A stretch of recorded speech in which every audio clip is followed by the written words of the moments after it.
రాజమండ్రి కోర్టులో పీపీ ముప్పాళ్ల సుబ్బారావు అనారోగ్యానికి గురయ్యారు. సుబ్రహ్మణ్యం కేసులో సాక్షుల విచారణ జరుగుతుంటే గట్టి జరిగింది. ఒక్కసారిగా కుప్పకూలడంతో ఆసుపత్రి తరలించారు. విచారణ సమయంలో కోర్టులోని అనంతబాబు, ఆయన సతీమణి లక్ష్మీదుర్గ, సుబ్రహ్మణ్యం తల్లిదండ్రులు ఉన్నారు. విచారణ తర్వాత రాజమండ్రి సెంట్రల్ జైలుకు అనంతబాబును తరలించారు.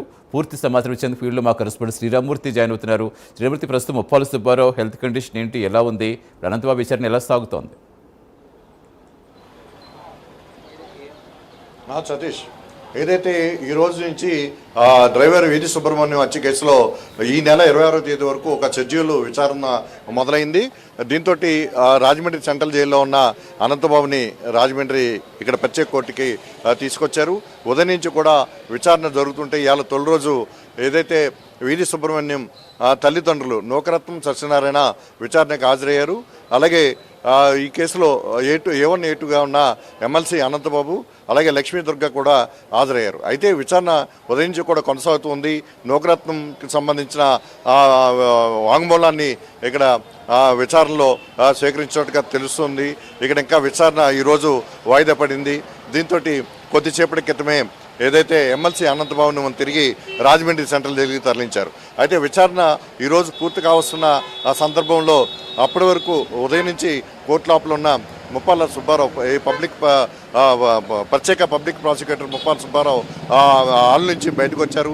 వచ్చి బార్ అసోసియేషన్ దగ్గర కాసేపు ఒక అస్వస్థగా ఉండడంతో కాసేపు అక్కడ నిలబడి ఉండడంతో ఒక్కసారిగా కళ్ళు తిరిగి పడిపోయిన పరిస్థితి ఉంది. వెంటనే ఆయన ఇక్కడ కేశవశ్రీ హాస్పిటల్కి తరలించారు. ప్రస్తుతం అయితే వైద్యులు అక్కడ చికిత్స అందిస్తున్న పరిస్థితి ఉంది. ఈరోజు చూసినట్లయితే ఈ ఉదయం నుంచి కూడా ఈ కేసు విచారణ మొదలైన కాడి నుంచి కూడా చాలా ఉత్కంఠంగా కొనసాగుతుంది. దీనికి సంబంధించి ఇక్కడ కాకినాడ నుంచి వచ్చిన సర్పవరం పోలీసులు ప్రత్యేకమైన నిఘా కూడా ఏర్పాటు చేశారు. ఇక్కడ డ్రోన్ కెమెరాతో కూడా ఆయన లోపలికి వెళ్ళినప్పుడు వచ్చినప్పుడు కూడా డ్రోన్ కెమెరాతో కూడా నిఘా ఏర్పాటు చేసిన పరిస్థితి ఉంది.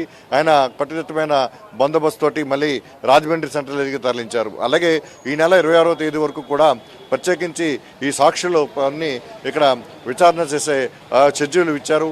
అలాగే రేపు కూడా విచారణ ప్రారంభం కాబోతుంది. రేపు కూడా జైలు నుంచి అనంతబాబుని కోర్టుకి తీసుకురానున్నారు.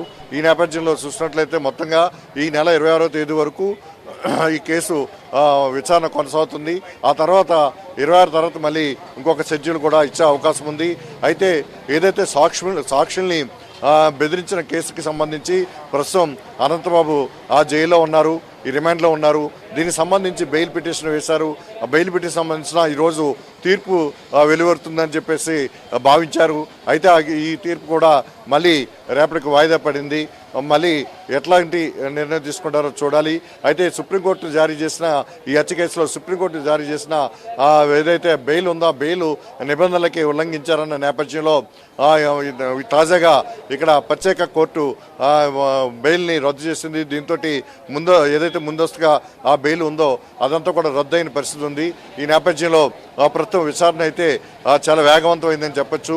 నవంబర్ 30వ తేదీకి మొత్తం ఈ కేసును మొత్తం విచారణ చేసి వేగవంతంగా పూర్తి చేయాలి.